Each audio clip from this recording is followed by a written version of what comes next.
I did some fiddling on here, and the system does come with its age groups. You'll get those preloaded, but I just fiddled with my own set because I'm going to reuse this data somewhere else. So that's something you can take note of, is that when you do the download, if you're happy with the data and there's anything that you find that doesn't match whatever happened on site, you are able to edit it. Obviously, you're not going to have the reference that it came like that from the system, but let's say that there's a student missing that you think should be in here. You then can insert their data in here if you feel it should be. But the bulk of your data is going to come out in the correct way. Another thing you must do before you start working on it is, you'll see when we get to any of these other figures, like for this example, there's a little triangle that comes up next to it, and if you're going to use it in any calculations, like summing it up or anything, you must just convert to number. So you'll just go through, and for those you'll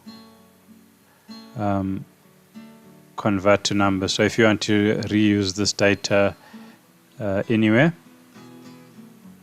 just do that. I'm going to see if I can get away with a bigger data set here. Okay, and I'm just going to convert all of these to number. Right, so I wanted to do that. These are text, because student codes can be a combination of text and numbers and different things. So let's just go through here and see. Okay, I've already done the module credits and the FT values. I like to put these filters on just for me, for when I'm working with it. So now let's get started with creating a simple pivot table, just so that you can see the logic of it. So to start with, I'm going to select here, and I'm just going to hold Control All on my keyboard. Control and then A, and then that highlights everything. And I'm now going to say that I want to insert a pivot table from this range that I've selected, and I'm going to let it go into a new worksheet. Right, so you can see that we have the pivot table area over here, and we have these things. So what I'm going to start with is, I want my information grouped per qualification. So I'm going to use that as the rows. So I want it per qualification. So I'll come here, and let me get the qualification name. Did I miss it here? Qualification. So I'm going to put that in here. So you'll see, wrong one. I was so sure that, there you go, qualification. Right, so there's my two qualifications. The next part is, I want a differentiation in terms of ages. So the ages, I want the age group. I'm going to use the age group instead of the age. Remember that student managers will pre-create these for you. So let's just put the grouping over there. So I have the groupings within those. And then the columns, I want the gender to go there. Right? And I'm going to actually use the student code for the sum of the values.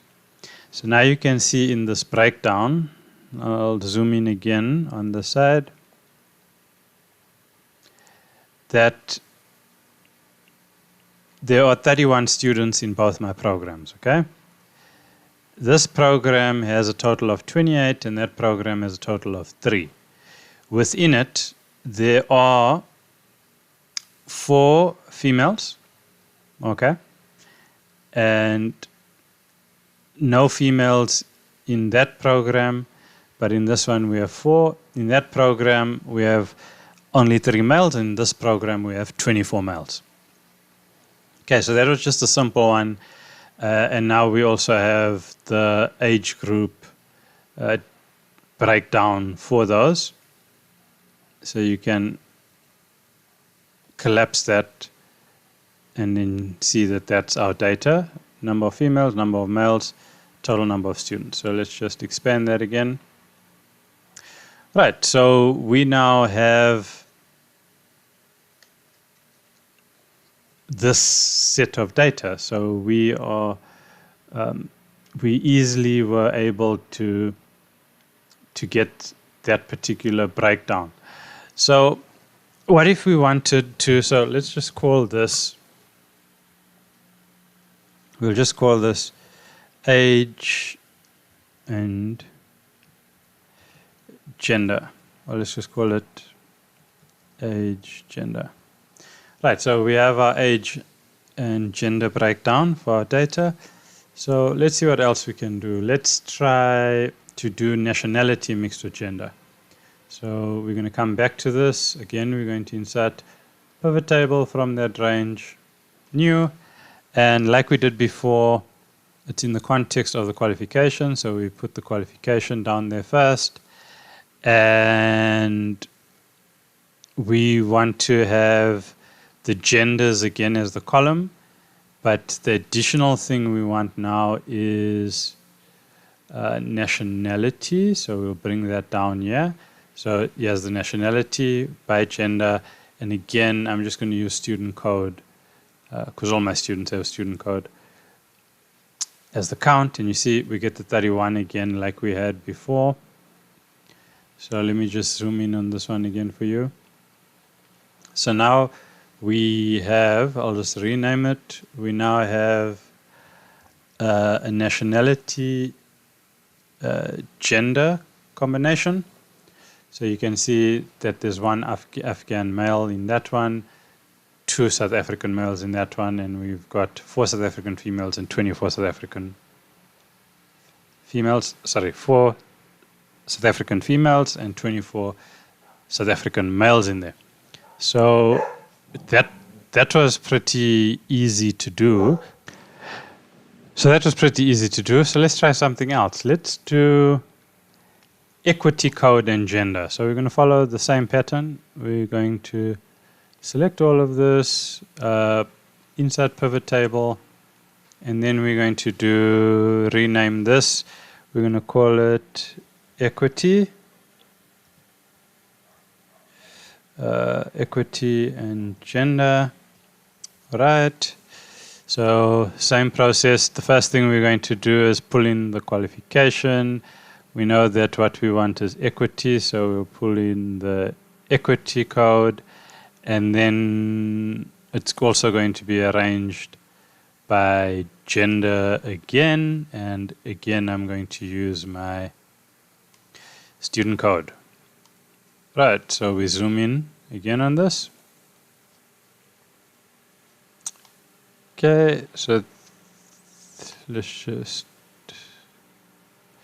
keep that there. So we did, this was age, gender, nationality, gender, and this is equity, gender. So now you have this combination, and that's the breakdown of the equity. Right, so that wasn't so bad. We can't, for our example, do any graduates, because if you see this, we don't have, when we look at the status of the qualifications, you'll see that the outcomes, all of our outcomes have a dash, and in Student Manager, that dash means that they are enrolled. So they haven't achieved as yet. So I can hack this and just, I'll just cheat. And let's add different ones. Obviously, you'd set them up in the system. I'm just going to set this up as an example because I know the different types you can get. So I'm just randomly going to say that certain people are withdrawn. Leave that as enrolled. Or if I wanted to, I could come in here and highlight this and I want to replace anything with that dash with the word enrolled, just to make it easier for myself. Okay, so we have all of them as enrolled, and I'm just going to do a couple of achieved here. Okay, so there is the method of doing it on the qualification in the system, which is the way you should do it. But I'm just doing this so that we have the data to work with. Okay, so now that I've done this, I'm just going to do that selection of all again, and I'm going to insert a table. And let's see what else we can do. So what I'm going to do is who's graduated. So I'm just going to do, instead of saying who's graduated, I'm just going to say who's achieved. Okay, so if I put in who's achieved, it'll make things easier for me. So I'm just going to say qualification, and then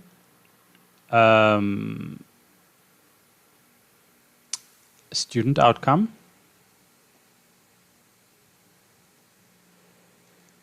Let's just double check that column.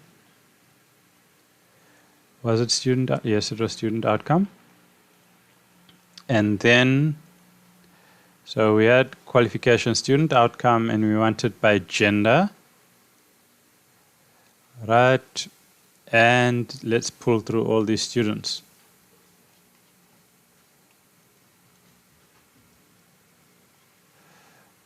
Oh, have I not? Did I not save my changes? Okay. So now what I did there was I just right-clicked and I refreshed because I hadn't actually saved and committed those changes that I made there. So now we have that we have in total 13 students who have actually graduated from this particular qualification, and 12 of them were male and 1 was female. Ones that are still enrolled, so they're still currently in progress. So if I wanted to change that, I could come back and say, you know what, I don't want the dash or enrolled, I want in progress. So I'm going to replace enrolled with just for my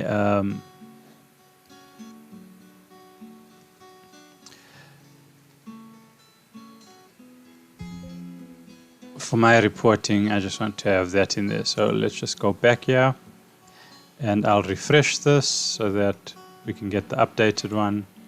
Okay, so we have this in progress. So we still have 12 in progress. We have 3 that are withdrawn and 13 that are achieved.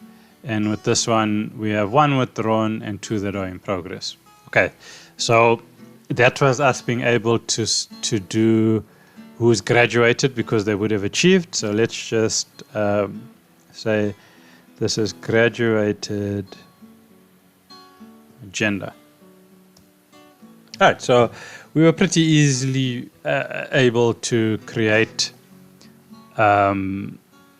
our gender totals, yeah, where we could see the gender breakdown per qualification, and if we wanted to, we could also have the age data there. Then we have our nationality by gender.